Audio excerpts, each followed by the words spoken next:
Hi, I'm Liz. Welcome to the Liz Manual of Style. I should be copy editing right now. I'm working on a tough copy edit, and I have to do it in a certain amount of time because I have deadlines this month, as I do every month. But I just need to take a moment to hang out with you guys. And if I sound weird, it's because I'm exhausted.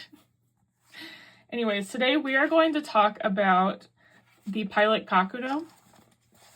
This is my list of items I want to talk about in this video. I got this first, so actually let's start talking about my fountain pen journey because before I got this Pilot Kakuno like a couple months ago, I was convinced that fountain pens just weren't worth it. Yeah, I just thought fountain pens, it just seems like too much work. And the ones I had tried, they weren't that good. Now, the ones that I tried are not any pens that people recommend, really. And they are, of course, very entry-level pens. I'm trying to see if I can even find where I put them. Oh, here they are. Okay. So here's two of them, and then I have one more. So I think the first fountain pen I ever got was the Zebra disposable ones, and these are, I think they came in a 3-pack, I believe. I remember having a pink one. I probably have a pink one somewhere, and I feel like there was another color, but I don't have it anymore. I believe it dried out. I don't use these very much. This might not even work. Let's see.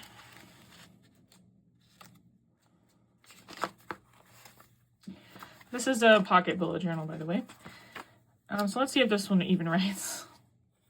Oh, look, it does. And it writes fine, but I just wasn't... it's just okay. I just wasn't really impressed, and it just felt like awkward to me. It does feel less awkward to me now because I've been writing with the fountain pen. But so I remember first seeing this pen when I used to work at Staples, which was a dark, dark time in my late 20s. And everybody like in the copy and print department loved this pen. And I was like, just give me something that I recognize. But I did end up purchasing these at some point.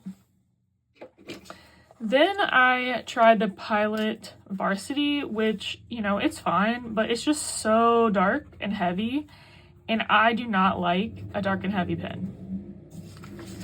It's too messy for me. I just don't like it. So I haven't really used this except maybe to journal sometimes since it is pretty smooth. But just from these, I was not like trying to get more fountain pens. Then I got a pack of Uli fountain pens from, I believe, Books A Million down the shore. I am based in New Jersey.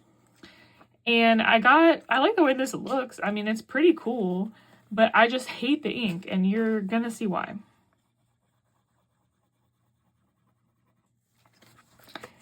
This ink feathers so bad.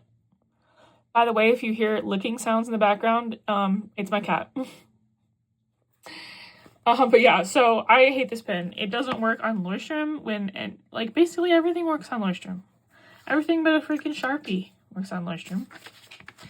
And, you know, it doesn't actually bleed through, which is nice, but it's just ugly, and it's too dark, it's too thick. And I actually thought maybe fountain pens don't even come thinner than this. Like, I was just ready to write it off. But then, a few months ago, I was probably just wanting a dopamine hit. I remember my boyfriend asked me if I wanted to go to Barnes & Noble with him, and that's my favorite place. I even love it more than like an independent bookstore, which I hate to say, but I just don't like to be bothered when I go to a store. I have social anxiety, basically. So I just want to be in my own little world, chilling out, not worrying about other people. And pretty much Barnes & Noble lets you do that. So I got this Pilot Kakuno, and from the second it hit the page, I am just in love. I am in love. I finally get it, y'all. I get the hype. And it's so easy to use. And I just love it. Now, I immediately wanted more because I love going down a rabbit hole with something. And I love Pilot and I trust Pilot because I love the Pilot G2 the most out of all the gel pens that ever existed.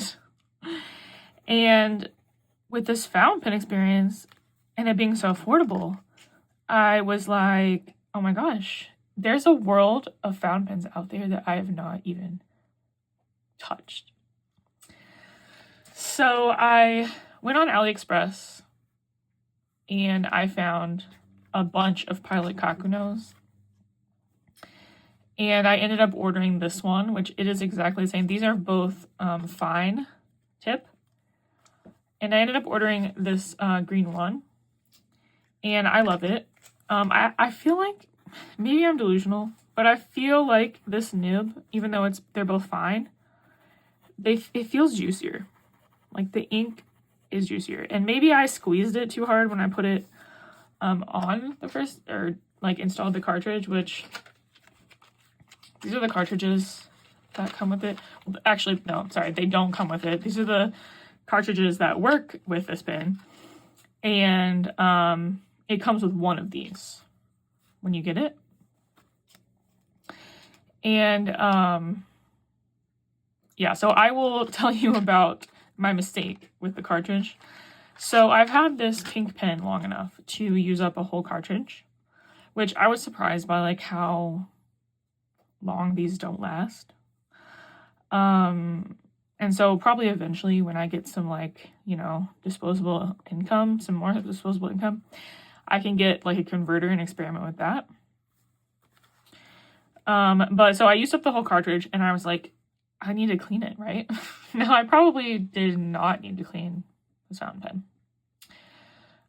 It was writing fine, it wasn't dirty, but I just wanted to I was eager to learn the process. And I watched a couple little shorts or TikToks or something about these, and I didn't have a syringe. I don't have a syringe or like a squeeze bottle or anything to like force water through the nib.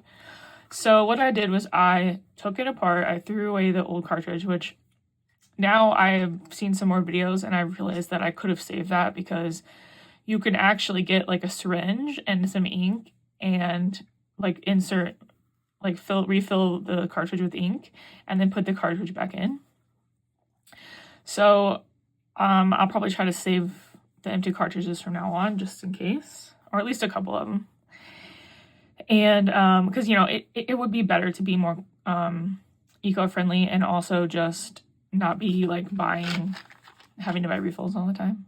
I guess you still have to buy ink, but that's fine. It'll probably last longer. So I used this all the way through and then I rinsed it out and I took it apart into 3 parts, which I can do right now, but I won't take the cartridge out. And you can see I'm already a ways through this cartridge. I didn't realize that when you flip it this way, it's way more full than when you do it this way because there's ink like down in here. So I'm like, oh my gosh, half my cartridge is already used. No, that's not the case. But so I put these 3 parts in a tall mug of water. This really didn't need to be cleaned, this one. But this had like ink like it has in here. It had like a bunch of ink. So I put this in the nib into, and this whole plastic part here, into a mug of water. And I let it soak in there and some of the ink came out and it turned like the water black. And then I rinsed the nib for a long time under a faucet. I'm trying to get like all the ink out of it, which I could still see some. And I actually like brought it up to my mouth and blew on it. I don't know if that helps, but I did see water like come out. So probably it would be better to use like a squeeze bottle or a syringe. Like I said, I didn't have those. But I cleaned everything out and then I let it dry for most of the day. And here is where I made my fatal mistake. I actually recorded a short of this, but I'm not going to share it because I was being dumb or I was being ignorant, I'll say. But I didn't let it dry long enough. So I've never cleaned a fountain pen. And it looked dry to me. Like, I was like, I don't see any condensation. I don't see any droplets or anything. But when I put the new ink in, it came out like watered down. It was not good. And it was like usable, but like in a way that it gave me, like, it triggered my OCD. I was like, I've got to fix this problem. I got to fix this problem. Not to mention, there was water and condensation inside the tip after I put it all together. And that just disgusted me. It grossed me out so much. And I knew I had messed up. And I tried to just let it go because I'm like, I'm not going to waste this whole cartridge. I'm just going to use it. I even tried like drawing the water out of the ink by like just pressing this tip into a paper towel and just getting ink everywhere. But that didn't work because, like a dummy, I had like gone like this with the pen when the water was in the ink. And so the ink was basically just ruined. So I put it in front of a fan, like with this part screwed off, trying to get it to dry out with the ink on there. But it was just, I just couldn't handle it. So I sacrificed the cartridge. I took it apart again. I re-cleaned it. And then I left it to dry with the tip down and the parts apart so they could get air inside of them. And I left it to dry with the tip down on a paper towel in front of a fan. And I didn't leave the fan on all night, but I left it to dry overnight. And in the morning when I put a new cartridge in, all was well. And there was no condensation. So long story short, now that I've spent forever on that story, let your pen dry overnight before you put a new cartridge in if you soak the pen. And you probably don't need to soak it. I mean, you can. It's fine. You just need to wait, which if you're impatient like me, can be annoying. But now I have 2 pens, so I will never have to be without a pen. So yeah, I've just been using these to journal. Let's look at my list to see what I have to talk about. I have talked about this. So yeah, I am thinking about getting a converter. But I need to find ink, and I haven't like sourced any ink yet or like figured out what type of inks I want to try. And I don't really have the money to be doing that. I'm kind of in like a famine cycle of feast or famine with my editing business. I'm still on track to make a lot more than I made last year. And last year I made a lot more than I made the year before. And I'm like doing pretty good, but I still have these like famine times because I keep trying like new, like I'm improving my schedule every time, but I just always don't foresee something. Like, I believe the source of my current situation is that I accepted too many payment plans in a row. And I have nothing against payment plans. I want to make sure that my clients can pay for me in multiple like options, you know? But it's caused me to have like no money and be really stressed and not have enough money in my tax account and all this. Because I was just scheduling based on time only, and I was not scheduling based on money per month. So this whole thing has been very hard to figure out. I'm like 8 years into the business now. I've been full-time since February of 2020, right before COVID. And I'll just say, I think that year I made less than $20,000. So it's been a slog, but I'm now technically making a livable wage in New Jersey. I think it would be more livable if inflation wasn't like how it is, and if the economy wasn't how it is, and if my health insurance price didn't go up so high because of certain people making bad decisions in the government. But we won't get into that anymore. So what I'm thinking of trying next is I want to get, all right, so I really am like interested in trying a Kaveco. I talk about Seaweed Kisses a lot because I just love her videos. And she has a a Quebeco that is in her videos, and it is so cute. And so I'm really interested in that. I'm worried it might be too small to hold comfortably, because I do have wrist problems as we speak. My wrists are hurting because I have been editing too much. I edited from, I want to say, I think like 6:30 a.m. or maybe 6. I usually get up anywhere between 5 a.m. and 7. I copy edited not nonstop, because I was doing like laundry and stuff at the same time. And I did go to the, wait, no, I didn't go to the gym yesterday. I think I left the house briefly, but for most of the day, from 6 a.m.-ish to like 10:30 p.m., I was editing. And it was very painful. I don't remember what I was talking about. This is the life of being self-employed. Sometimes it's not so glamorous. Even though inside I have the feeling I need to project that it's so glamorous and that I'm so successful constantly, but I'm trying to be real. Yeah, so I'm thinking of getting a Pilot Prera too, but I've heard it has the same nib as this, and I'm not really interested in having the same experience, but slightly prettier. And I kind of feel like the Pilot Prera is not actually that pretty, but that would be like one I would want to try. Like if I had unlimited funds, I would want to get that for sure. I'm curious about a Jin Hao or a Hongjian. These are Chinese pins, and I saw a bunch of them on AliExpress. And I hear from some other channels I've been watching lately, because I've now gotten into fountain pen videos, that Jin Hao pins, they're like dupes of more fancy pins for a lot cheaper. But I have heard that they dry out, which I have like a big pet peeve against pins drying out. I don't know, it just makes me so irrationally upset. I have like, there's some pens I am just so angry about that I'm now scared to use that pen because it dried up on me.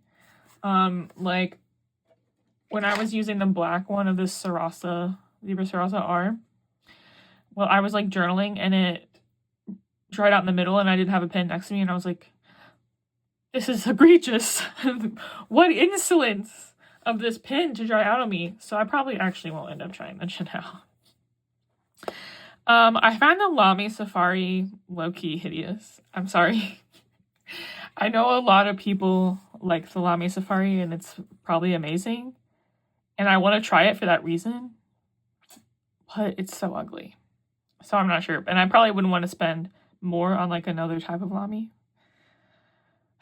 I don't know. I believe they have the Lamy at my local Staples, because I almost got it a couple times just to be like, a new pen. But it's like $25 or something. And it's ugly. I don't know. Do you disagree? Is there a better Lamy? Is there a prettier Lamy? Do you think I would like? Let me know. I definitely want to try this Pilot Kakuno in extra fine.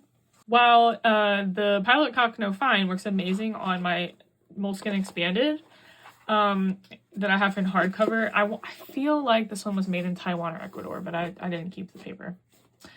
I got this other one made in Taiwan. It's a soft cover Moleskine Expanded, and it bleeds through. I can only use one side of the page if I use this pen, and that makes me sad because I got it for this pen. You know what I'm saying? I got it to have another one of these. So whenever I'm no longer in a famine of the feast or famine solopreneur cycle, I will be gambling by buying a few of these off of Amazon to try to get one with paper that is nice. I really wish that I could take the Leuchtturm paper, sans the numbers. I do not want my pages numbered. I really don't.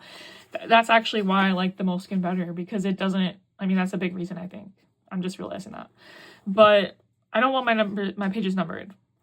It's too much pressure. I don't care. And for some reason, they bother me just by being there. I can't ignore them. I don't know. It's like pressure to be organized or something. I don't know. But I wish I could take the quality and consistency of the Leuchtturm paper and put it inside the Moleskine Expanded. Because when a Moleskine Expanded is good paper. When you just chance upon some of that good paper, it's perfect. It's beautiful. So good. Capitalism ruins everything.